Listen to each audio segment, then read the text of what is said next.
দিনটা সকাল থেকেই মেঘলা। দুপুরের দিকে বেশ এক পশলা বৃষ্টিও হয়ে গেল। তারপর আর বৃষ্টি নেই বটে, কিন্তু আকাশ থমথম করছে কালো মেঘে, জোলো বাতাস দিচ্ছে। এমন দিনে মনে একটা কি করি ভাব হয়। দু একখানা বিলিতি ম্যাগাজিন বন্ধুদের কাছ থেকে চেয়ে এনে পরে পড়ব বলে জমিয়ে রেখেছিলাম। এখন সেগুলো উল্টে পাল্টে দেখলাম বাদলার দিনের মেজাজের সঙ্গে ঠিক খাপ খাচ্ছে না। কি করা যায়? স্ত্রীর সঙ্গে গল্প করব? না, 7 বছর বিয়ে হয়ে যাবার পর আর বাদলার দিনে খোলা জানালার ধারে স্ত্রীকে নিয়ে কাব্য চলে না। যতই নিষ্ঠুর শোনাক, কথাটা সত্য। মহাকালের নির্মমতা এবং অতীত সুখের দিন সম্বন্ধে বিমর্ষভাবে চিন্তা করছি, এমন সময় দরজার কড়া নড়ে উঠল।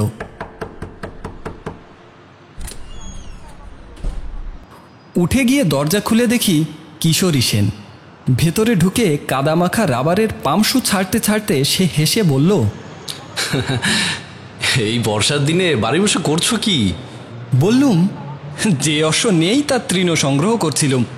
খুব ভালো হয়েছে তুমি এসেছ, একেবারে মিয়নো দিন, তাই না বলো? কিশোরী বললে, আর ঘরে বসে কাজ নেই, একটা জামাটামা যা হোক কিছু গলিয়ে নাও। চলো ওই তারানাথ জ্যোতিষীর বাড়ি ঘুরে আসি। আর কিছু না হোক 2-1টা আজব গল্প তো শোনা যাবে। এমন দিনেই তো উদ্ভট গল্প জমে। তারানাথের কথা আমার যে কেন আগেই মনে পড়েনি তা ভেবে অবাক লাগল। বললুম, বসো, ধুতিটা বদলে নি।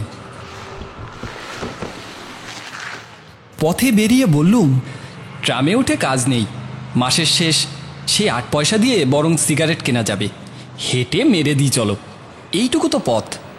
কিশোরীরও মাসের শেষ, 8 পয়সার পাসিংশ কিনে হাঁটতে হাঁটতে দুজনে মঠলেনে তারানাথের বাড়ি হাজির হলুম। দরজা খুলে দিল তারানাথের মেয়ে চারি। আমাকে দেখেই বললে, কাকাবাবু, আজ আমার লেসের ডিজাইন ভোলেননি তো? রোজ রোজই আপনি ভুলে যান। আজ ভুলিনি, আগে থেকেই পকেটে রেখে দিয়েছিলাম। বের করে হাতে দিতে চারি হাসি মুখে বাড়ির ভেতরে যেতে যেতে বললে, বসুন, বাবাকে ডাকি। খবর পেয়ে তারানাথ খুব খুশি হয়ে বেরিয়ে এলো। বহুদিনের মধ্যে তারও এমন একনিষ্ঠ শ্রোতা ও ভক্ত জোটেনি। গল্পপ্রিয় লোক শ্রোতার মর্ম বোঝে। তক্তপোষে বসতে বসতে তারানাথ বললে, তারপর হঠাৎ যে? বললুম, ভালো লাগছিল না বাড়ি বসে, তাই আড্ডা দিতে চলে এলুম। আর 2-1খানা গল্প হবে নাকি? তারানাথ স্পষ্টতই খুশি হলো। বলল, বসো তুমি আগে, কি খাবে বলো? ও চারি, চারি, এদিকে শোন দিকি একবার। চারি এসে দাঁড়াতে তারানাথ বলল, যা দিকি চট করে তেল নুন কাঁচা লঙ্কা দিয়ে মুড়ি মেখে নিয়ে আয়, পরে চা দিবি। তারপর আমাদের দিকে ফিরে বললে, কি গল্প বলবো? তোমরা তো এসব বিশ্বাস করো না। কিশোরী বললে, অমনি বলে বসলেন বিশ্বাস করি না। বিশ্বাস যদি নাই করব, তাহলে এই বাদলায় এতখানি পথ ছিঙে এলুম কি করতে? সে গল্প শোনার লোভে। নাস্তিক আর অবিশ্বাসীরাই অলৌকিক গল্পের ভালো শ্রোতা হয়। আমি বললুম, আপনার কাছে এতদিন আসছি, আপনি কিন্তু আমাদের অলৌকিক কিছু দেখালেন না। তারানাথ উজ্জ্বল চোখে আমার দিকে তাকিয়ে বললে, মনে শূন্যে হাত নেড়ে সন্দেশ রসগোল্লা না, জলকে মন্ত্র পড়ে শরবত করে দেওয়া। তোমাকে তো একদিন বলেছি, ওসব খুব নিম্ন শ্রেণীর শক্তি, ভেলকি। ও করাই গুরুর বারণ ছিল। তবে করিনি কি? করেছি। কম বয়সে ভক্তদের অবাক করার জন্য পয়সা রোজগারের ফিকিরে করেছি কিছু কিছু। বাকি শক্তিও তাতেই গেল। ওতে কিছু নেই বাপু, আসল তান্ত্রিক কখনো ভেলকি দেখায় না। আচ্ছা, সাধুরা যে চোখ বুঝে ত্রিভুবন ত্রিকাল সামনে দেখতে পান, এখানে বসে বিলেতে কি হচ্ছে সব বলে দিতে পারেন, এসব কি বিশ্বাসযোগ্য? তারানাথ জোর দিয়ে বললে, নিশ্চয়। সদ্গুরু পেলে আর প্রকৃত সাধনা করতে পারলে তুমিও পারবে। যেমন? যেমন ধরো, সদ্যমৃত কোনো চণ্ডালের সব থেকে মুন্ডু কেটে এনে অমাবস্যা বা সংক্রান্তি তিথিতে শ্মশানে গর্ত করে তাতে সেই মুন্ড নিক্ষেপ করতে হবে। পরে গভীর রাতে সেই গর্তের উপর পদ্মাসনে বসে মাথার উপরে মরা দ্বারকাকের বাঁদিকের ডানা রেখে 1,00,000 বার বীজ মন্ত্র জপ করলে তুমিও সর্বজ্ঞ হতে পারো। হ্যাঁ, বীজ মন্ত্রটি কি? সেটি বলা যাবে না। তন্ত্রে অদীক্ষিত লোকের কাছে সাধনার গুহ্য মন্ত্র বলা নিষেধ। বীজ মন্ত্রই আসল কিনা। চারি তেলে জবজবে করে মুড়ি মেখে নিয়ে এলো। খেতে খেতে বললুম,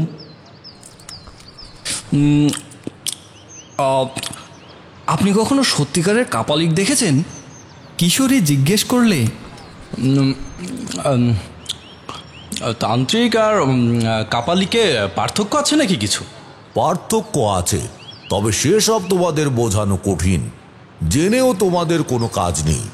হ্যাঁ, কাপালিক দেখেছি কিছু, কিন্তু একবারের স্মৃতি কখনো ভুলতে পারবো না। তারানাথ যেন একটু অন্যমনস্ক হয়ে চুপ করে গেল। বললুম, বলুন না সে গল্প, বেশ লাগবে শুনতে। বলছি এখন, তোমরা খেয়ে নাও আগে। সে এক ভয়াবহ কাহিনী হে, অনেকদিন বাদে মনে পড়ে গেল। এখনো মনে হলে গায়ে কাটা দেয়। আচ্ছা, এই ঘটনা কি মধুসুন্দরী দেবীর আবির্ভাবের আগের? বটেই, আমার ভবঘুরে জীবনের একেবারে প্রথম দিকে ঘটেছিল। তখনও আমি বীরভূমে মাতু পাগলিকে দেখিনি। বাবা, বাবা, চা এনেছি। আয় মা, চা এনেছিস? রাখ, এই তক্তপোষেই রাখ। নাও, চা নাও। আমরা চায়ে চুমুক দিলাম। তারানাথ গল্প বলা শুরু করলো। আমার বয়স তখন 22-23। বাড়িতে আর ভালো লাগে না। আমাদের গ্রামের ধারে বাঁধানো বটতলায় একবার এক বিচিত্র দর্শন সাধু এসে 7-8 দিন বাস করেছিল। সামনে ধুনি জ্বালিয়ে চুপ করে বসে থাকে। মাথায় চূড়ার মতন উঁচু জটার ভার, চোখ দুটো বেশ শান্ত। গ্রামের অনেকেই তার কাছে গিয়ে দুধ, ফলমূল এসব দিয়ে আসতো। বৌজিরা বায়না করত মাদুলি তাবিজের জন্য। সাধু কিন্তু কখনো ভরং দেখায়নি। অলৌকিক শক্তি দেখিয়ে ভক্ত জোগাড়ের চেষ্টা করেনি। কেউ বেশি বিরক্ত করলে বলতো, আমি কিছু জানি নে মা, আমার কোনো ক্ষমতা নেই। ভগবানকে ডাক, ভগবান সব ঠিক করে দেবেন। বেশ ধরাধরি করলে বলতো, আচ্ছা যা, আমি তোর হয়ে ভগবানের কাছে প্রার্থনা করব। এই সততার জন্য এবং কারো কাছ থেকে পয়সা না নেওয়ায় সাধুর উপর আমার কেমন একটা আকর্ষণ জন্মালো। গেলাম একদিন সাধুর বটতলায়। একদিকে বসে আছি, নানা রকম লোক এসে নানান বায়না করছে সাধুর কাছে। সাধু সবাইকেই হেসে বিদায় করছে। এসব মিটতে মিটতে বিকেল গড়িয়ে অন্ধকার নেমে এলো। এবার আমি আর সাধুই কেবল রয়েছি বটতলায়। পাশ থেকে একখানা চেলাকাঠ তুলে ধুনিতে গুজে দিয়ে আমার দিকে তাকিয়ে সাধু বলল, হায়, এগিয়ে এসে বস। আমি সাধুর সামনে ধুনির এপাশে গিয়ে বসলাম। ধুনির আলোয় সাধু কিছুক্ষণ আমার মুখের দিকে তাকিয়ে থাকলো। তারপর একটা নিঃশ্বাস ফেলে বলল, সন্ন্যাসী হওয়ার ইচ্ছে আছে তাই না? আমি কিছু না বলে চুপ করে রইলাম। তোর সেসব হবে না, তবে তোর কপালে অনেক সাধু সঙ্গ আছে দেখছি, কিছু শক্তিও পাবি, কিন্তু সংসারে থাকতেই হবে তোকে। আমি বললাম, আপনি তো কাউকে কিছু বলেন না, আমাকে এত কথা বলছেন কেন? সাধু একটু চুপ করে বসে থেকে বলল, তোর কপালে তন্ত্র সাধনার চিহ্ন আছে, কিন্তু অস্পষ্ট। তার অর্থ কিছু দূরে গিয়ে তারপর ফিরে আসতে হবে তোকে। এ চিহ্ন না দেখতে পেলে তোকে এসব কথা বলতাম না, তোর অধিকার আছে জানার। আমি উৎসুক হয়ে উঠলাম, বললাম, আর কি দেখতে পাচ্ছেন সাধুজি? আর যা দেখতে পাচ্ছি তা খুব ভালো নয়। কি রকম? শোন, বছর খানেকের ভেতর তোর খুব বড় বিপদ আসছে। ভালোই হয়েছে আমার সঙ্গে দেখা হয়েছে তোর, নইলে প্রাণ সংশয় হতে পারত। কি রকম বিপদ কিছু বলবেন না? তাহলে তার থেকে বাঁচবো কি করে? তা ঠিক আমিও বলতে পারছি না, জানলে নিশ্চয় বলতাম। তুই এসে বসবার পর থেকেই আমার মনে কেমন যেন অস্বস্তি হচ্ছিল। এখন তোর দিকে তাকিয়ে দেখতে পাচ্ছি তোর পেছনে একটা অন্ধকারের স্তূপ যেন চাপ বেঁধে আছে। আমি চমকে পেছন দিকে তাকাতেই সাধু হেসে বলল, তুই দেখতে পাবি না, আমি দেখতে পাচ্ছি। 1 বছরের মধ্যেই যে বিপদ ঘটবে তা কি করে বলছেন? আগে বা পরেও তো হতে পারে। ওটা আমার অভিজ্ঞতা থেকে বলছি, বোধহয় ভুল করিনি। চুপ করে বসে রইলাম। বলা বাহুল্য, সাধুর কথা শুনে একটু গা শিরশির করছিল। কেউ যদি জানতে পারে তার পেছনে একটা অদৃশ্য চাপ বাঁধা অন্ধকার ঘুরছে, তাহলে তার ভালো লাগার কথা নয়। তার উপর নির্জন জায়গা, গ্রামের বাইরের দিকে বটগাছটা, ধুনিতে পটপট করে কাঠের গাঁট পোড়াবার শব্দ হচ্ছে। সাধু আর আমি ছাড়া কোনো দিকে আর কেউ নেই। সাধু বলল, তোকে আমি একটা জিনিস শিখিয়ে দিয়ে যাচ্ছি, ভালো করে শিখে রাখ। যদি কোনোদিন কখনো বিপদ আসছে বলে মনে হয়, কি কোনো অস্বস্তি বোধ করিস, তাহলে এই প্রক্রিয়াটা করবি। যতই বিপদ আসুক, প্রাণটা বেঁচে যাবে। কি প্রক্রিয়া সাধুজি? নে, ভালো করে দেখ, আর এই মন্ত্রটা মুখস্থ করে নে। একে বলে গাত্রবন্ধন। শিখতে বেশিক্ষণ লাগলো না। বললাম, কিন্তু বিপদ যে আসছে তা বুঝতে পারবো কি করে? সাধু একটু হাসলো, তারপর বলল, তুই ঠিক বুঝতে পারবি। তোর কপালে তন্ত্র সাধনার চিহ্ন আছে, বললাম না? সময় হলে আমার মতো মনের মধ্যে বিপদের ঘণ্টা বেজে উঠবে। আমি যেমন আজ তোর বিপদ বুঝতে পারলাম, ঠিক তেমনই। বললাম, কিন্তু আমি তো পারিনি। আজ থেকে তোকে কিছুটা শক্তি দিলাম। যা যা, ভালো মন্দ যাই আসুক, তুই আগে থেকে আন্দাজ করতে পারবি। আমি হাত জোর করে বললাম, আমাকে আপনার শিষ্য করে নিন, আমি দীক্ষা নেব আপনার কাছে। সাধু ভ্রু কুঁচকে বলল, ওসব হবে টবে না। আমি আমি কাউকে শিষ্য করি না, আবদার করিস না। যা যা যা, কেটে পড়। আবার কবে আপনার দেখা পাবো? এমনিতে দেখা পাবি না, তবে যদি সত্যি কখনো তোর প্রাণ সংশয় ঘটে, তাহলে তোকে সাবধান করে দেব। তারপরে একটা হাত পোড়া কাঠ তুলে নিয়ে ধুনি খুঁচিয়ে দিতে দিতে বলল, যা যা, ভাগ ভাগ এখান থেকে, পালা। বাড়ি ফিরে এলাম। পরদিনই সেই সাধু আস্তানা ভেঙে কোথায় চলে গেল কে জানে।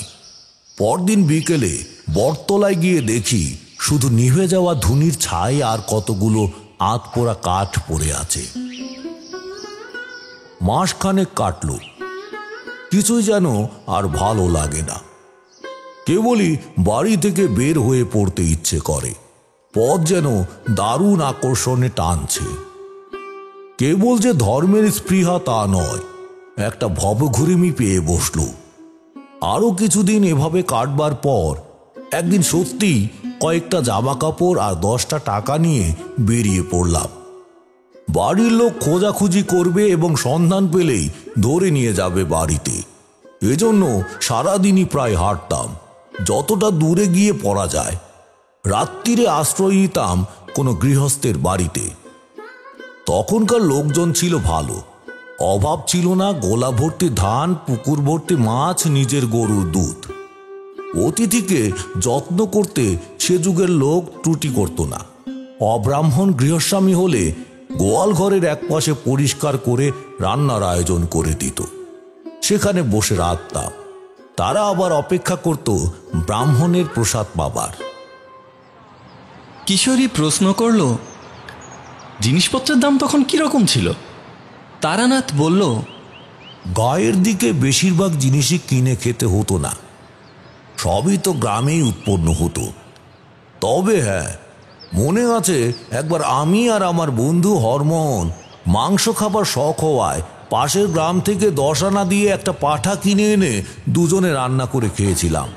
তাও হরমোহন বারবার বলছিল আমরা ঠকেছি। আর একটু দরাদরি করলে 8 আনার ভেতরেই হয়ে যেত। আমি অবাক হয়ে বললাম, 10 আনায় একটা আস্ত পাঠা? বটেই, সেসব সস্তা গন্ডার বাজার তোমরা কল্পনাও করতে পারবে না। দুজনে মিলে গোটা পাঠাটা খেয়ে ফেললেন? তা পারবো না কেন, গায়ের ছেলে। আমাদের খিদেও ছিল আর অম্বলের ব্যামতেও ভুগতাম না। আমার খাওয়ার কথা আর কি শুনছো? আমার বাবার খাইয়ে হিসেবে 10টা গায়ের মধ্যে নাম ডাক ছিল। সে গল্প পরে একদিন বলবো। হ্যাঁ, যে গল্প হচ্ছিল সেটা হোক। তারানাথ বলতে শুরু করলো, এভাবে কিছুদিন ঘুরে বেরিয়ে বিরক্তি ধরে গেল। রোজ রোজ অকারণে পথ হাঁটা, লোকের বাড়িতে আশ্রয় নেওয়া, তাদের দাক্ষিণ্যে ভালো ভালো খাওয়া। শুধু খাওয়ার জন্যই কি বাড়ি থেকে বেরিয়েছি? বাড়িতে কি আমার ভাতের অভাব ছিল? কিন্তু যা চাই তা পাই কই? যাই হোক, পথ হেঁটে ক্লান্ত অবস্থায় একদিন সন্ধেবেলা এক গ্রামে এসে পৌঁছলাম। গ্রামটায় ঘনবসতি নেই, একটু ছাড়া ছাড়া বাড়িঘর, আম জাম বাঁশবাগানে ভরা। একটা বড় আম বাগানের পাশে কাদের বেশ সুন্দর বাড়ি দেখে সেখানেই আশ্রয় নেব ভাবলাম। সুন্দর বলতে পাকা বাড়ি নয়, পোড়ো চালের বড় বড় 8-10 খানা ঘর, মাঝখানে উঠোনকে ঘিরে। বিরাট উঠোনে ধানের গোলা, একপাশে গোয়ালে কখানা গরু সাজালের ধোয়ার মধ্যে বসে বসে জাবর কাটছে। আমি উঠোনে পা দেবার সঙ্গে সঙ্গে বাড়ির মধ্যে শাকে ফু পড়ল। সব মিলিয়ে সম্পূর্ণ গৃহস্থের লক্ষণ ফুটে বেরুচ্ছে। উঠোনে দাঁড়িয়ে এদিক ওদিক তাকাচ্ছি। একজন কালো মতো মধ্যবয়স্ক লোক এগিয়ে এসে বলল, কি চাই? বললাম, আমি বিদেশি লোক, রাত্রিটা একটু থাকবার সুবিধে হবে কি? আপনারা ব্রাহ্মণ। আসুন ঠাকুর মশাই, আসুন আসুন, এদিকে আসুন। লোকটা আসুন আসুন করে ব্যস্ত হয়ে আমায় নিয়ে দাওয়ায় বসালো, পা ধোয়ার জল দিল। তার নাম মাধব ঘোষ, সেই বাড়ির মালিক। চাষবাস আছে প্রায় 50 বিঘে। মাধব ঘোষ লোক বেশ ভালো। আমাকে রান্নার ব্যবস্থা করে দিয়ে সে ঠায় বসে রইল সামনে, বসে গল্প করে। আর একটু বাদে বাদে হুকোটিকে এগিয়ে দিয়ে বলে, এই নিন সাজুন, ব্রাহ্মণের প্রসাদ পাবো। কথায় কথায় আমি বললাম, আমাদের বাংলাদেশের আতিথেয়তা বড় সুন্দর না? এই যে তুমি আমাকে এত যত্ন করছো, এতে তোমার লাভ কি? জিভ কেটে মাধব বলল, আগে ও কথা বলবেন না। ব্রাহ্মণ দেবতার হাঁড়িতে 2টি চাল দিতে পারছি, সে তো আমার সৌভাগ্য। তবে কথা কি জানেন, সব অতিথি তো আবার সমান হয় না। এই তো দিন 7 আগে আমাদের বাড়িতে সে এক কাণ্ড। ধোয়া সুগন্ধি আতপ চাল হাঁড়িতে ছেড়ে দিয়ে তার দিকে ফিরে বললাম, কেন, কি হয়েছিল? চুরি টুরি নাকি? তাহলে তো বরং ভালোই ছিল। শুনুন না কাণ্ড। এই ঠিক গেল সোমবার বিকেলের দিকে এই এক লাল কাপড় পরা সন্ন্যাসী এসে বলে, তোমার এখানে থাকবো। আমার সাদা মনে কাদা নেই, বললুম থাকুন। গোয়াল ঘরে রান্নার ব্যবস্থা করে দিলুম। দিব্যি চেহারা তার, ফর্সা রং, এই মোটা পৈতের গোছা, দেখে কিছু বোঝবার উপায় নেই। নিঃশেষিত কলকেটি উপর করে তামাকের গুল ঝেড়ে কলকেটি একপাশে রেখে মাধব বলল, সে রাত্রে কিছু হলো না। পরের দিন সকালে সন্ন্যাসী যাওয়ার সময় আমাকে বললে, কাল যে মেয়েটি রান্নার জিনিসপত্র এগিয়ে দিচ্ছিল, সে তোমার কে হয়? আমি বললাম, আমার মেয়ে। কেন বলুন তো? তারপর কি বলবো আপনাকে? সন্ন্যাসী যা বলল তা শুনে তো নিমেষে আমার মাথায় রক্ত উঠে গিয়েছে। বলে কি, তোমার ওই মেয়েটি আমাকে দাও, আমি ভৈরবী করব। ওর শরীরে ভৈরবীর চিহ্ন রয়েছে। আমি অবাক হয়ে বললাম, তারপর? মাধব ঘোষ বলল, তারপর আর কি, আমার চেঁচামেচিতে পাড়ার লোক জড়ো হয়ে গেল। বললুম, যাও ঠাকুর, ব্রাহ্মণ বলে শুধু পার পেয়ে গেলে, নইলে মাধব ঘোষের মেয়ের দিকে নজর দিয়ে এই গ্রাম থেকে আর বেরোতে হতো না। সন্ন্যাসী আমার দিকে কেমন করে তাকিয়ে যাবার সময় বলে গেল, কাজটা ভালো করলি না, তোর মেয়ে উদ্ধার হয়ে যেত, প্রতিফল হাতে হাতে পাবি। আমি অবাক হয়ে শুনছিলাম। বললাম, বলো কি, এ তো সাংঘাতিক ব্যাপার। লোকটা আর আসেনি তো? মাধব ঘোষ হেসে বলল, তার আর আসতে সাহস হবে না, সন্ন্যাসী হলেও প্রাণের মায়া তো আছে। মাধব ঘোষের যত্নের সত্যি তুলনা নেই। খাওয়া যখন প্রায় শেষ হয়ে এসেছে, একটা বড় জামবাটি ভর্তি দুধ এনে সে একটু দূরে নামিয়ে রাখল। আমি লজ্জা পেয়ে বললাম, আবার দুধ কেন? আগে খাওয়ানোটুকু, ব্রাহ্মণ সেবা করলে আমার কল্যাণ হবে।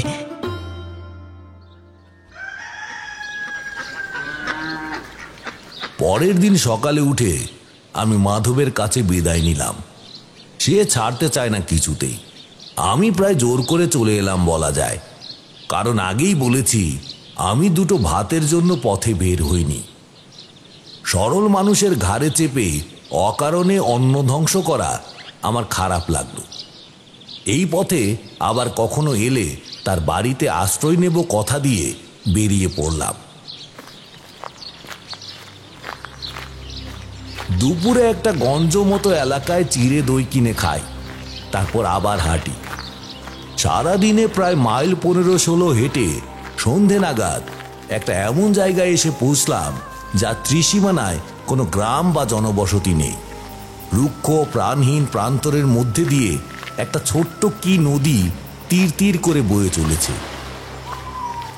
কি করব ঠিক করতে না পেরে নদীর ধার ধরে হেঁটে এগুতে লাগলাম। মিনিট 15 হেঁটে দেখি সামনে এক শ্মশান, বেশ বড় শ্মশান। অন্তত যতদূর চোখ যায় তাকিয়ে দেখলাম কেবল পোড়া কাঠের গুড়ি, ছেঁড়া মাদুর, কাঁথা, ভাঙা কলসি এইসব পড়ে আছে। কিশোরী বললে, ওই নির্জন শ্মশানে সন্ধেবেলা আপনার ভয় করলো না? না, ভয় করবে কেন? শ্মশান অতি পবিত্র স্থান। সেখানে মানুষের সমস্ত পাপ শেষবারের মতো মুছে যায়। তার ঊর্ধ্বলোকে প্রস্থানের পথ সুগম হয়। শ্মশানে ভয় কিসের? যাই হোক, দাঁড়িয়ে চারদিকে তাকিয়ে দেখছি, হঠাৎ গম্ভীর ভারী গলায় পেছন থেকে কে যেন বলে উঠল, এখানে কি চাই? কি ভয়ানক গলার স্বর! লোহার ড্রামে পাথরকুচি ঢাললে এমন শব্দ হতে পারে।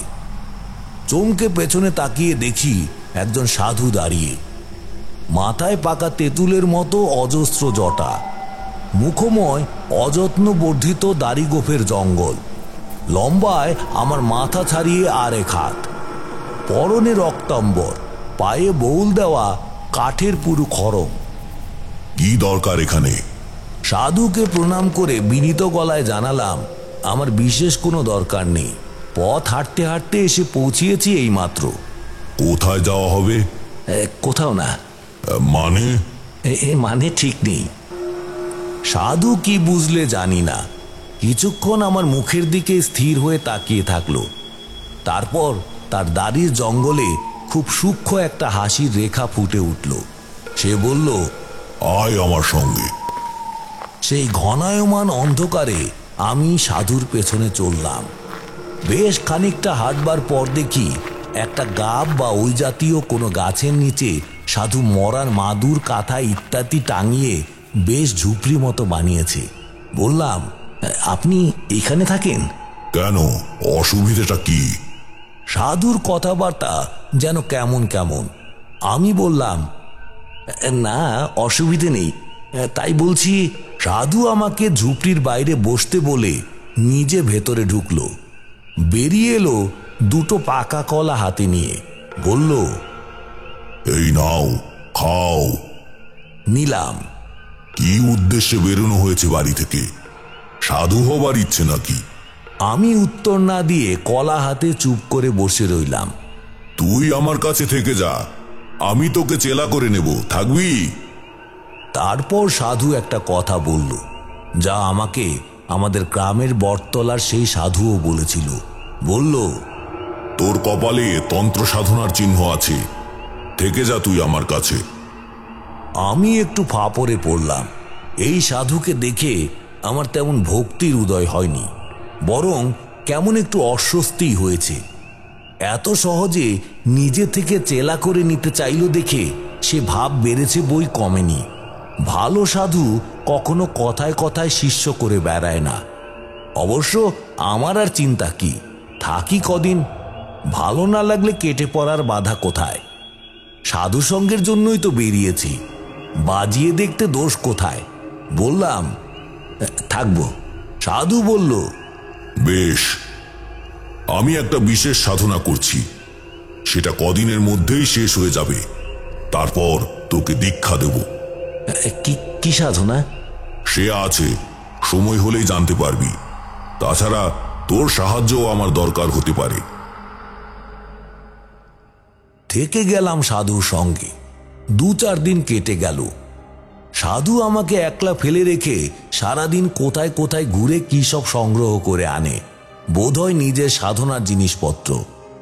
রাত্রিরে বসে অনেকক্ষণ ধরে সে পুজো আচ্চা আর জপতপ করে। আমি একটু দূরে কাঠকুটো দিয়ে আগুন জ্বেলে মাটির হাঁড়িতে ভর্তা ভাত রান্না করি। অনেক রাত্রিরে খাওয়া হয়। ক্রমে সাধুর কাণ্ড কারখানা দেখে আমার মনে দৃঢ় বিশ্বাস হলো সাধু একজন কাপালিক।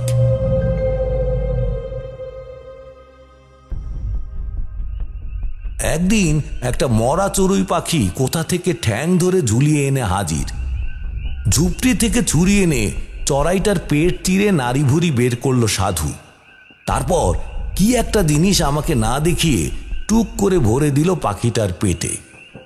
আবার ঝুপড়িতে ঢুকে দুখানা একই মাপের মাটির সরা এনে একটাই মরা পাখিটা রেখে অন্যটা দিয়ে চাপা দিয়ে দিল। তারপর একটু আটা মেখে সেই আটা দিয়ে দুটো সরাই মুখে মুখে জুড়ে দিল। আমি অবাক হয়ে বললাম, এ দিয়ে কি হবে? সাধু সংক্ষেপে বলল, কাজ আছে। তারপর আমার হাতে মুখ বন্ধ সরাটা দিয়ে বলল, আগুনে পোড়াও তো এটা, 1 ঘন্টা ধরে পোড়াবে। এইভাবে 3 দিন 1 ঘন্টা করে পোড়াবে। নাও। রান্না হয়ে গিয়েছিল, কিন্তু আগুন তখনও জ্বলছে। আমি কথা না বলে সরাটা সাধুর কাছ থেকে নিয়ে আগুনে রেখে দিলাম। সাধু বলল, দ্রব্যগুণ, বুঝলে? দ্রব্যগুণ একটা বিরাট জিনিস, তুমি মানো? বললাম, নিজে প্রত্যক্ষ দেখিনি কখনো। গাছপালা থেকে ওষুধ তৈরি হয় দেখেছি, খেলে অসুখ সেরে যায় তাও দেখেছি, কিন্তু যেসব কথা শুনতে পাওয়া যায়, যেমন বশীকরণ, স্তম্ভন, সেসব দেখিনি। সাধু হেসে উঠে বলল, বশীকরণ ও আবার একটা কঠিন জিনিস নাকি? ওর অনেক রকম উপায় আছে, বেশি জটিল প্রক্রিয়ায় যাবার দরকার কি? একটা সোজা উপায় শিখিয়ে দিই, শোনো। চেষ্টা করলে তুমিও পারবে। আগে কি? যে কোনো মাসের অমাবস্যা তিথিতে যদি দুপুরবেলা ঘূর্ণিঝড় ওঠে কিংবা জোরালো হাওয়া দেয়, তাহলে সেই হাওয়ায় উড়ে যাওয়া কোনো শুকনো গাছের পাতায় একটা মন্ত্র বলতে বলতে বা হাতে ধরে ফেলতে হবে। সেই পাতা গুঁড়ো করে পান বা দুধ বা যা হোক কিছুর সঙ্গে খাইয়ে দিতে পারলে সেই লোক কুকুরের মতো তোমার পায়ে পায়ে ঘুরবে। আছে আমার কাছে, দেখবে। সাধু ঝুপড়ি থেকে একটা শুকনো অশ্বত্থ পাতা হাতে করে বেরিয়ে এলো। বলল, ভাদ্র মাসের অমাবস্যায় ধরেছিলাম, থাকো আমার কাছে, এর গুণ দেখিয়ে দেব।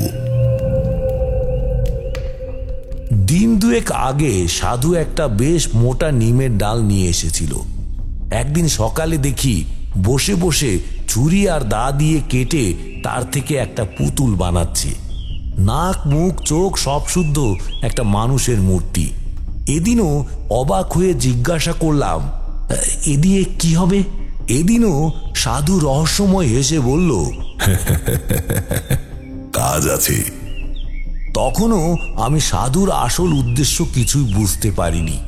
বুঝতে পারলে আর এক মুহূর্তও সেখানে থাকতাম না। আরো 3-4 দিন কাটলো। একদিন বিকেলে আমি রান্নার জন্য কাঠকুটো এক জায়গায় জড়ো করছি। সাধু এসে কাছে বসলো, বলল, তুমি প্রকৃতির সংহার শক্তিতে বিশ্বাস করো?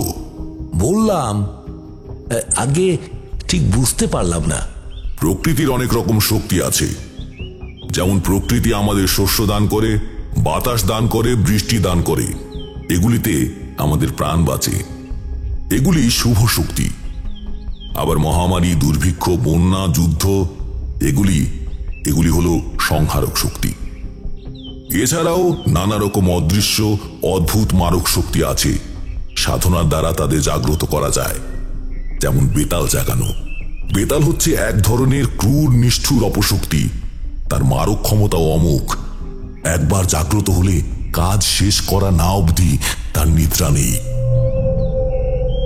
আমার গা শিরশির করছিল। বললাম, আর যদি কাজ শেষ না করতে পারে, যদি বাধা পায়? সন্ন্যাসীর চোখ জ্বলে উঠল। বলল, বেতালকে বাধা দেওয়া খুব কঠিন, প্রায় অসম্ভব। কিন্তু বাধা পেলে সে ফিরে এসে যে তাকে জাগিয়েছে তাকেই হত্যা করে। এসব আগুন নিয়ে খেলা। সাধু একটু চুপ করে থেকে বলল, শোনো, আজ রাত্রিরে তোমাকে বেতাল জাগানোর পদ্ধতি দেখাবো। তুমি ভয় পাবে না তো? প্রথমে ভাবলাম বলি হ্যাঁ, তারপর জিনিসপত্র পোটলা করে পালাই। কিন্তু কেমন একটা আকর্ষণ হলো। বললাম, না, আপনি কি এরই সাধনা করছিলেন? সন্ন্যাসী হেসে বলল, তাই?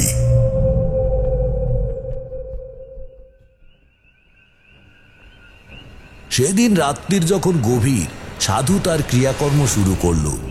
জবা ফুলের মালা, রক্তচন্দন এসব আগে থেকেই জোগাড় করা ছিল। সাধু সেই নিম কাঠের পুতুলটা এনে তাতে বেশ করে তেল সিঁদুর মাখালো। তারপর সেটাকে কোমর অবধি পুতল মাটিতে। তার চারদিকে বেড়ার মতো করে মাটিতে রেখে দিল একটা জবা ফুলের মালা। পদ্মাসনে বসে বিড়বিড় করে কি মন্ত্র পড়তে পড়তে পুতুলটায় চন্দনের ছিটে দিতে লাগতো। এসব হলে তারপর ঝোলা থেকে বের করলো একটা মদের বোতল। সাধুর ঝুপড়িতে একটা মরার খুলি ছিল, আগেই দেখেছি। সেটাতে খানিকটা মদ ঢেলে সাধু আমার দিকে তাকিয়ে বলল, সেই বন্ধ সরাটা কই? আমি সরা এনে দিলাম। সাধু আটাগুলো নখ দিয়ে খুঁটে খুঁটে তুলে সরাটা খুলল। দেখলাম 3 দিন পোড়ানোতে ভেতরের পাখিটা একদম ছাই হয়ে গিয়েছে। সেই ছাই এক চিমটি নিয়ে মদে মেশালো সাধু। তারপর ঢক করে মদটা গলায় ঢেলে দিল। খাওয়ার পরেই সাধুর আশ্চর্য পরিবর্তন দেখলাম। সাধুর চোখ দুটো ছোট ছোট কোটরে গিয়ে যেন 2 টুকরো কয়লার মতো জ্বলতে লাগলো। আমার দিকে ফিরে সাধু বলল, শুকনো কাঠ দিয়ে একটা ধুনি করো। করলাম। ধুনি বেশ জ্বলে উঠতে সাধু রক্তচন্দন দিয়ে ধুনি পুজো করলো। তারপর তামার কোষায় গাওয়া ঘি, একটা জবা ফুল আর কি যেন মিশিয়ে মন্ত্র পড়ে আগুনে আহুতি দিল।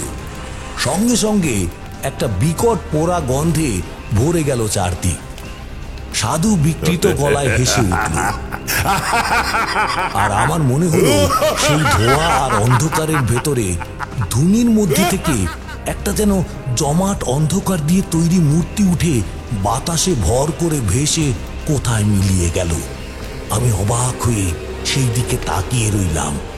মূর্তিটাকে খুব পরিষ্কারভাবে যে দেখেছিলাম তা বলতে পারি না, তবে যেটুকু দেখতে পেয়েছিলাম তাতেই বুক ঠান্ডা হয়ে আসে। বিশাল স্থূল রাত্রির অন্ধকার দিয়ে তৈরি যেন একটা অপছায়া। সাধু বলল, দেখলে ওই বেতাল?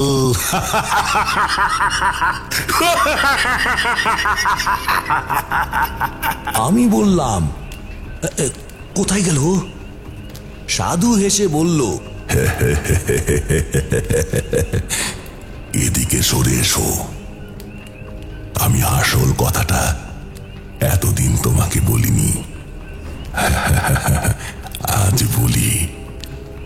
আজ থেকে 15-20 দিন আগে এখান থেকে 20 মাইল দূরে এক গ্রামে আমি মাধব ঘোষ বলে একজন লোকের বাড়ি রাত্রিরে আতিথ্য গ্রহণ করি।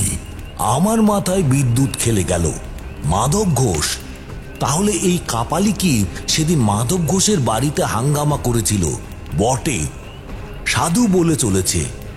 সেই মাধব ঘোষের বড় মেয়েটির দেহে প্রকৃত সাধন সঙ্গিনী হবার উপযুক্ত সমস্ত লক্ষণ বর্তমান ছিল। আমার বর্তমানে কোনো ভৈরবী নেই। আমি পরদিন সকালে মাধব ঘোষের কাছে সাধনার জন্য মেয়েটিকে চাইলাম। মাধব দিল তো নাই, উপরন্তু আমাকে অকথ্য অপমান করে বাড়ি থেকে তাড়িয়ে দিল। সেই অপমান আমার বুকে কাটার মতো বিঁধে আছে। বেরিয়ে আসবার সময় মাধব আমার ঘাড়ে হাত দিয়ে আমাকে একটা ধাক্কাও দিয়েছিল। আমার গায়ে হাত। আচ্ছা মাধব ঘোষ, এইবার দেখব তোমাকে। আমি ভয় পেয়ে বললাম, কি করবেন আপনি? করব কি? করেছি। এই যে বেতাল জাগিয়ে পাঠালাম, কোথায় গেল সে? কোথায় গেল সে? পাঠালাম ওই মাধব ঘোষের বাড়ি। এইবার সে বুঝবে কাকে সে অপমান করেছিল।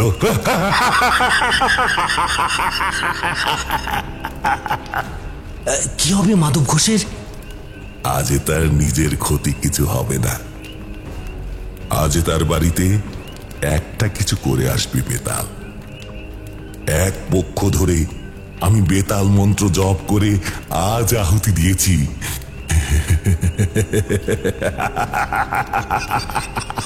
কাল অমাবস্যা, কাল পূর্ণাহুতি দেব হোম করে। ওই যে নিম কাঠের পুতুল দেখছো, ওটা হচ্ছে মাধব ঘোষের প্রতিমূর্তি। ওই পুতুলে কাল প্রাণ প্রতিষ্ঠা করে বেতালকে চিনিয়ে দেব।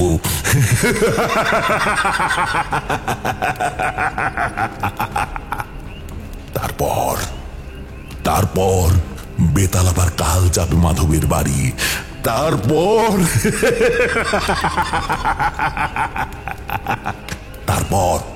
পরশু মাধব ঘোষের মৃতদেহ পড়ে থাকবে উঠোনে কি আমবাগানের মধ্যে। ভয়ঙ্কর বিভৎস অপমৃত্যু। কেউ কিচ্ছু টের পাবে না। কোথা দিয়ে কি হলো কেউ কিচ্ছু টের পাবে না। সাধুর মুখখানা এখন আমার কাছে নেকড়ে বাঘের মতো লাগছিল। আমি আর সহ্য না করতে পেরে বললাম, কিন্তু আপনি অন্যায় করছেন, এ ঠিক নয়। সাধুর চোখ আবার ধক করে জ্বলে উঠল। পৈশাচিক ক্রোধে মুখ বিকৃত করে সে আমার দিকে তাকিয়ে বলল, কি বলতে চাস তুই? আমি অন্যায় করছি? আমার কেমন যেন সাহস এসে গেল। বললাম, নিশ্চয়ই অন্যায়। আপনি এই কুকর্মে লিপ্ত আছেন জানলে আমি একদিনও থাকতাম না এখানে। প্রতিহিংসা সাধনের জন্য নরহত্যা মহা অধর্ম। মূর্খ! কাপালিকের পক্ষে প্রতিহিংসা সাধন অধর্ম নয়, তুই তার কি বুঝবি? থামুন! আপনার মতো নরকের কৃমিকীটের কাছে আর নয়। আমি চললাম, আপনি থাকুন আপনার কুৎসিত সাধনা নিয়ে। হনহন করে হেঁটে সেই রাত্রিরেই রওনা দিলাম শ্মশান থেকে। পেছনে সাধু ডেকে বলল,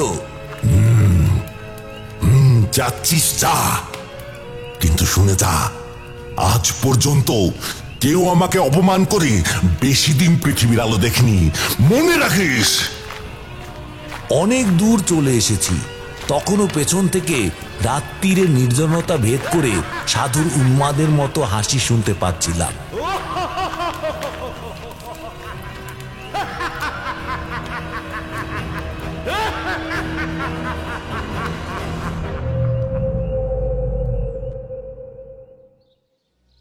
পরের দিন দুপুর গড়িয়ে গেলে অবিশ্রান্ত হেঁটে আমি মাধব ঘোষের বাড়ি পৌঁছলাম। দেখি সমস্ত বাড়িটা যেন কেমন ঝিমিয়ে আছে, ভেতরে কেউ যেন জেগে নেই। আমার বুকটা ছ্যাদ করে উঠল। না জানি বেতাল কাল রাত্রিরে কি করে গিয়েছে। উঠোনে দাঁড়িয়ে ডাক দিলাম, মাধব, মাধব। ডাক শুনে ভেতর থেকে মাধব বেরিয়ে এলো। আমাকে দেখে সে যেন হাতে চাঁদ পেল। এগিয়ে এসে পায়ের ধুলো নিয়ে বলল, ঠাকুর মশাই, ও আপনি এসেছেন। আমি যেন একটু বল পেলাম, ভগবান আপনাকে পাঠিয়েছেন। দেখলাম মাধবের চোখ বসে গিয়েছে, মুখ শুকনো। বললাম, কি হয়েছে? কোনো বিপদ আপদ হয়নি তো? আর বিপদ, গতকাল রাত্রে আমার 2খানা গাই গরু মরে গেল ঠাকুর মশাই। সে কি? গরু মারা গেল কি করে? তা কি করে বলি বলুন দেখিনি ঠাকুর মশাই। আশ্চর্য ব্যাপার, তখন অনেক রাত। হঠাৎ গোয়ালে কেমন একটা শব্দ শুনলাম। মনে হলো গরুগুলো যেন ভয় পেয়ে ছটফট করছে। উঠে বাইরে যাবার আগেই মুংলি গাইটা চিৎকার করে উঠল। গিয়ে দেখি রাঙি আর মুংলি দুটোই মাটিতে শুয়ে ছটফট করছে। কি হলো কে জানে। তক্ষুনি লোক পাঠালাম পাশের গায়ে গোবর্দির জন্য। সে এলো বটে, কিন্তু কিছুই বুঝতে পারলে না। আজ সকালে মারা গেল গরু দুটো। মাধবের চোখ দিয়ে জল পড়তে লাগলো। বলল, আজ সকাল থেকে আবার মেয়েটার জ্বর, গা যেন পুড়ে যাচ্ছে। এসব তো ভালো কথা নয় ঠাকুর মশাই। আপনি এলেন, ভালোই হলো। ব্রাহ্মণ মানুষ ভিটেই বাস করলে আমার ভয় কেটে যাবে।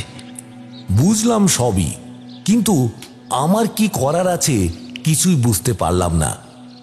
আমি থাকলে যদি মাধব শান্তি পায় তাহলে থাকতে পারি, এই মাত্র। একটু পরেই একটা অদ্ভুত ঘটনা ঘটল। তখন বিকেল বেশ গাঢ় হয়ে এসেছে। মাধব ঘোষ বেশ করে ফলারের আয়োজন করে দিয়েছিল। ফলার করে আমার একটু বাগানে যাবার প্রয়োজন হয়ে পড়ল। মাধবের কাছ থেকে গড় চেয়ে বাগান সারলাম।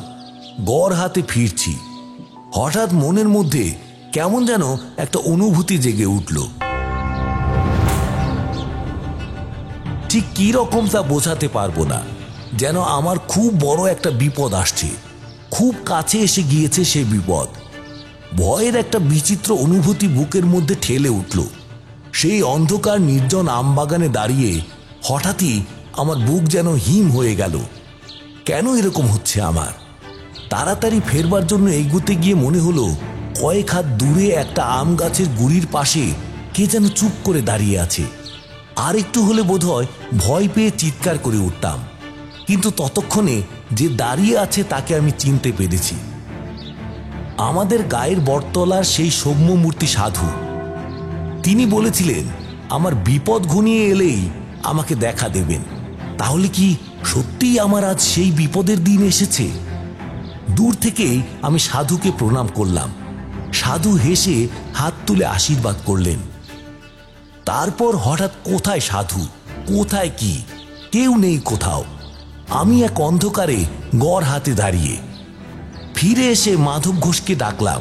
বললাম, দেখো, আজ তোমার আমার দুজনেরই খুব বিপদ। কি বিপদ তা আমি তোমাকে বলবো না, তোমার জেনেও কাজ নেই। মোট কথা, আজ আর তুমি বা তোমার বাড়ির কেউ বাড়ির চৌহদ্দির বাইরে পা দেবে না। চুপ করে বাড়িতে বসে ভগবানের নাম করো, আর আমাকে 1 ঘটি জল এনে দাও তো। মাধবের মুখ শুকিয়ে আরো ছোট হয়ে গেল। দৌড়ে 1 ঘটি জল নিয়ে এলো সে। আমি সাধুর দেওয়া গাত্রবন্ধনে মন্ত্র দিয়ে জলটা শোধন করে বাড়ির চারদিকে ঘুরিয়ে ছিটিয়ে গণ্ডি কেটে দিলাম। আমি বুঝতে পেরেছিলাম বিপদ শুধু আমার আর মাধবের। কাপালিক আমাকেও ছাড়বে না। আজ অমাবস্যা, আজই সে আমাদের দুজনকে বেতাল পাঠিয়ে শেষ করবে।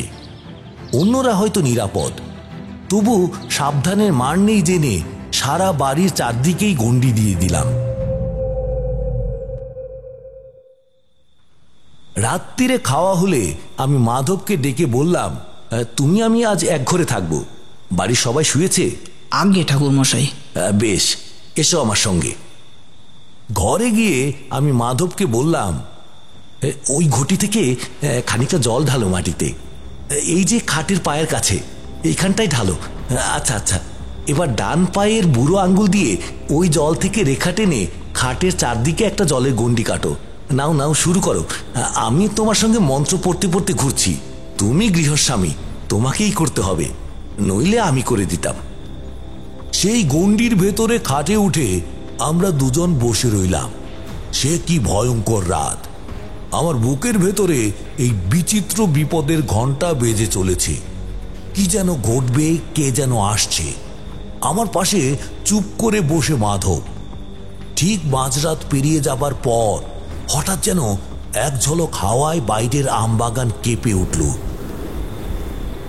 ঝড়ের সময় নয়, কিছু নয়, হাওয়া এলো কোথা থেকে। ক্রমে সেই হাওয়া বেড়ে রীতিমতো ঝড়ে পরিণত হলো। সমস্ত আমবাগান যেন ভেঙে পড়বে। বাড়ির জানলা দরজা দরাম দরাম করে বন্ধ হতে আর খুলতে লাগলো। বাড়ির ভেতর মেয়েরা শব্দ করে কেঁদে উঠল। আমি চেঁচিয়ে বললাম, কেউ বাইরে আসবেন না, সব ভেতরে বসে থাকুন। ঝড়ের শব্দের মধ্যে কার যেন বীভৎস হুঙ্কার। বিকৃত জান্তব গলায় কে যেন অমানসিক হুঙ্কার করছে। কে যেন ঝড়ের ছদ্মবেশে প্রাণপণে চেষ্টা করছে বাড়িতে ঢোকবার। বারবার অদৃশ্য কিসে বাধা পেয়ে ফিরে যাচ্ছে। খানিকক্ষণ এরকম চলার পর হঠাৎ ঝড়টা যেন এক মুহূর্তে থেমে গেল। আবার শান্ত আমবাগান। মৃদু হাওয়ায় বাড়ির কলা গাছের পাতা নড়ছে। যে বাড়িতে ঢোকবার চেষ্টা করছিল সে যেন উদ্দেশ্য সফল হবে না বুঝে ফিরে গিয়েছে। আমার বুকের ভেতরে বিপদের ঘণ্টাও হঠাৎ থেমে গেল। মাধব ঘোষ আতঙ্কিত চোখে আমার দিকে তাকিয়েছিল। আমি বললাম, আর ভয় নেই, বেঁচে গেলাম বোধহয়। সেদিন রাত্রিটা আমরা খাটেই বসে রইলাম। পরের দিন সকালেই খবর পেলাম মাধবের মেয়ের জ্বর নেমে গিয়েছে। আমি সকালেই বিদায় চেয়েছিলাম। মাধব ঘোষ কিছুতেই ছাড়ল না, খালি বলে, আপনার দয়াতেই রক্ষা পেলাম, বেঁধে রাখতে পারবো না জানি, তবু এ বেলাটা থেকে যেতেই হবে। থেকে ভালোই করেছিলাম, নইলে ঘটনার শেষটুকু জানতে পারতাম না। বিকেলে মাধবের কাছ থেকে বিদায় নিয়ে বেরিয়ে প্রায় মাইল খানেক চলে এসেছি। দেখি ঘোড়ায় চড়ে এক দারোগা বাবু কোথায় যেন চলেছেন। পেছনে দুজন পাগড়িওয়ালা সেপাই। আমার কাছ দিয়ে যখন তারা যাচ্ছেন, কি মনে করে একজন সেপাইকে জিজ্ঞাসা করলাম, কোথায় চলেছ বাবু? সেপাইটা বলল, এই সামনে বিরামখালিতে একটা শ্মশান আছে, জানেন? সেই শ্মশানে এক কাপালিক থাকতো, সে খুন হয়েছে। ধরা গলায় বললাম, খুন হয়েছে? বোঝা গেল কি করে? আগে মাথাটা নাকি একেবারে মুচড়ে উল্টো দিকে ঘুরিয়ে দিয়েছে। অনেকে মিলে করেছে আর কি, এই একজনের কাজ না। আমি তখন সব বুঝতে পেরেছি। কাপালিকে তো বলেছিল বেতাল বাধা পেলে ফিরে গিয়ে যে জাগিয়েছে তাকেই আক্রমণ করে। কি ভয়ঙ্কর মৃত্যু! একবার তাদের সঙ্গে গিয়ে মৃতদেহটা দেখে আসবার ইচ্ছে হয়েছিল। পরে সেই ইচ্ছে দমন করি। মনে মনে আমাদের গায়ে দেখা সৌম্য সাধুকে প্রণাম জানিয়ে আবার রওনা দিলাম। গল্প শেষ করে তারানাথ বললে, কি রকম শুনলে? আমরা বললাম, ভালোই ভালোই। পথে বেরিয়ে কিশোরীকে বললাম, কি বিশ্বাস হলো? সে কথার জবাব না দিয়ে কিশোরী হেসে বললে, দিনটা তো ভালো কাটলো।